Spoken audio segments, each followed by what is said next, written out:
What is going on, ladies and gentlemen? Terrible clap, but we have a good light to talk about. It is a high candela rifle light from Streamlight, and get ready for this mouthful of a model number. It is the PROTAC rail mount HP-X Pro USB.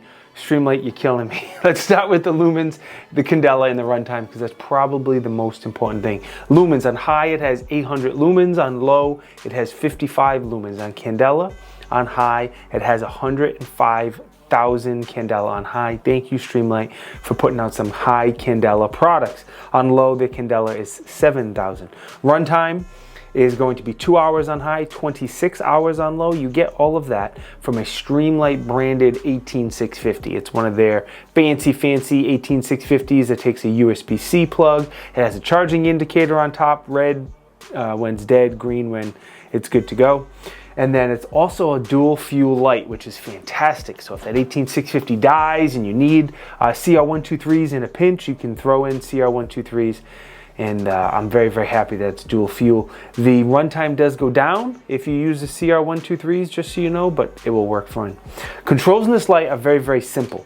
Some people are gonna love them, some people may not. But the tape switch is momentary only. So as long as I'm pushing that button, it's going to be momentary only. There's a secondary button on the bottom tail cap here that a slight push there is going to be momentary, a full press is going to be constant. So the back of the light has constant and momentary. The tape switch itself only has momentary, just so you know. It does also have Streamlight's 10 tap programmable button.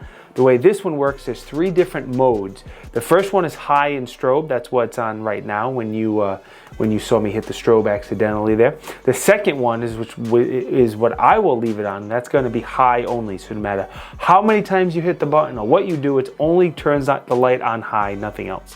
The third mode is going to be low and then high. So the first time you hit the button low, second time you tap it quickly, it goes to high. Now I personally don't want low and then high, and I don't want strobe, but options are always a very good thing, and I'm happy it's in there, but I will personally just leave it on high. The way it works is you push the button 9 times, boop, boop, boop, boop, boop, boop, boop, boop. You hold it on the 10th, and that will allow you to switch from the 3 different modes that I told you about. All right, before we step outside and do the beam comparison, we're gonna compare this light to several other lights that are very similar.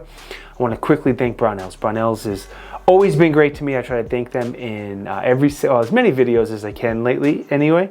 They have a ton of Streamlight products. There's a code Tiberious. I think it saves you 10% on anything over 150. So thank you to Brownells. Now let's go step outside and do that beam comparison.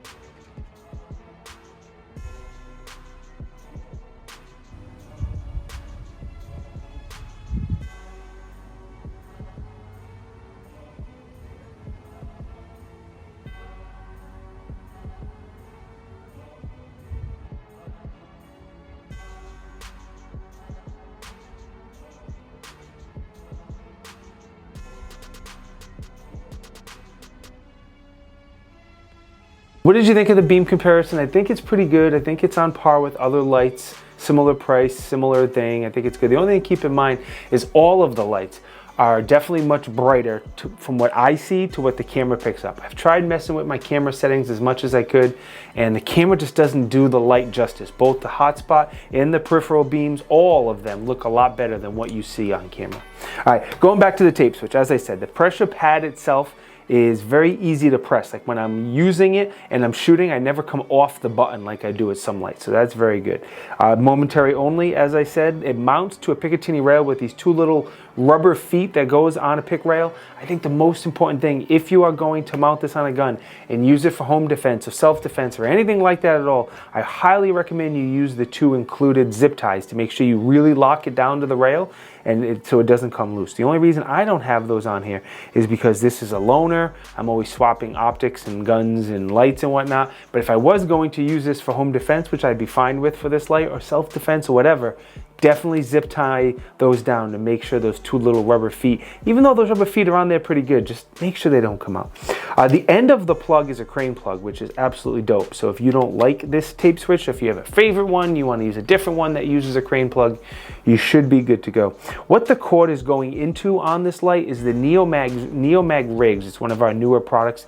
They are very, very sexy aluminum rail covers. They also work as cable management. Built into the rigs is cable management. The cord goes in, it can wrap around, come out, make sure there's no excess wire hanging out, less likely to get snagged. And it also works as a sling mounting point as well, so go check those out, they're pretty cool. The body in the light is obviously an aluminum light. The finish on it is a black anodized finish, as you can see. It comes with both the M LOK and the Picatinny mount. So if you want to mount directly to M LOK or you want to mount directly to Picatinny, you can do either one and it comes with it. Now the footprint of the light itself is a Scout mount footprint. So if you have a favorite mount you want to use, that won't be a problem either. Now, the lens is made from BOROFLOAT. And I don't know much about that material, BOROFLOAT. So if you are a BOROFLOAT expert, you know a lot about it, drop it down in the comments and educate all of us. I did some research on the internet, of course, and you can't put anything on the internet that's not real. But from what I read, that is a super strong, durable, hard material that's not going to break or crack easily. So that lens should be good to go. I just don't have much experience with that material. All right, your dimensions are up here on the screen, your weight.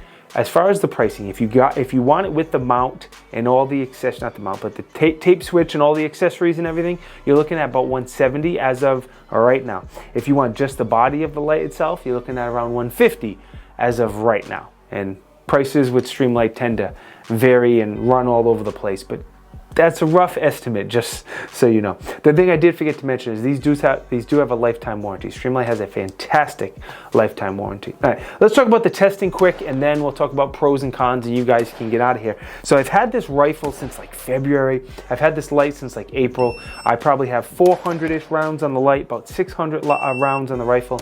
Now, when you see me shooting during the day and using the light, I'm not crazy or weird. Well, maybe I am. But the reason I'm using the light during the day is just to get more testing, to get more wear and tear, more reps, push that button more, heat up that light more. It's just a good way of testing the light. Doesn't really matter as far as durability, whether it's daytime or nighttime. I did shoot this once at night. Indoor range, didn't get any footage of that, I'm sorry. Outdoors, we did a lot of transitions. We did some bench resting, shooting in different positions, like we did some standing and then on a barricade and standing on a barrel. And being the light is hanging underneath the bottom of the barrel, you know, that little extra banging around of the light never hurts. I also put the light very close to the muzzle, as you could see, just again, that little extra wear and tear in the light, the little extra concussion rather from shooting, you know, just the little extra wear and tear doesn't hurt at all. So based on all the testing, and I've had no problems, no issues. The rifle's been perfect, the optic, the light, everything's been wonderful. The biggest pro for me is going to be the high candela. Several months ago, Streamlight came out with a bunch of new lights that had very high lumens, which is cool. And now they're coming out with a bunch of lights that have very, very high candela, and I think that's dope. I want a light with high candela so I can shoot through other barriers. Like if someone's shooting a light back at me, or fog, or really dark, or I need to shine out a little further, I want a light with a good beam and a high candela. Streamlight obviously always brings the value. I want to mention that second. They give you a good quality light at a very, very good price. I like the crane plug. The crane plug is dope. The control, like the tape switch and whatnot, is very simple. I like all the different modes in the 10 TAP Programmable, because even though I want high only, there's lots of misguided souls out there that like strobe and like low and then high. So whatever you want, however you want to set it up, it's up to you. I won't make fun of you too bad. The secondary button on the tail cap is good, and then I really love the fact that it's dual fuel. So if you're at a training or out in the field, whatever, and your 18650 dies and you're able to swap out quick some 18650s, that's pretty dope. There's nothing I would change on the light. I like the light. The only thing I'm going to really stress is if you are going to use this for any sort of home defense or self-defense, put those zip ties on that mount. The mount hugs on the rail pretty good, but being there's no screw there, it's just a rubber friction fit, just use the zip ties to make sure you don't have a problem. I've never had a problem with them like this before, but just be safe and do that. Overall, it's a dope light, high candela, makes me happy. I'd have no problem using it for home defense or self-defense. Again, if this rifle was mine to keep, I'd have those zip ties on there, and I would absolutely use this rifle with this light for self-defense, because it's a nice little setup. Anyway, thank you to Streamlight. Over the years, they've been a very, very good supporter of the channel, so I'd like to thank them. I want to thank Brownells. They have probably been one of the biggest supporters of the channel, so thank you very, very much to them. The shirt is from TriStar Trading. TriStar Trading has the coolest designs. The shirts are soft, they fit well, you know, tighten the arms, loosen the stomach, stuff like that. It's the shirt I wear in all of my videos, and there's a link to the apparel company down in the video description if you want to check them out. But most important, thank you for watching. If you think I deserve it, smash that subscribe button. You can like and comment. I appreciate those. They help, but the subscriptions really, really matter. Hit the subscribe button if you think I deserve it. I will see you in the next video. Be good and definitely stay blessed.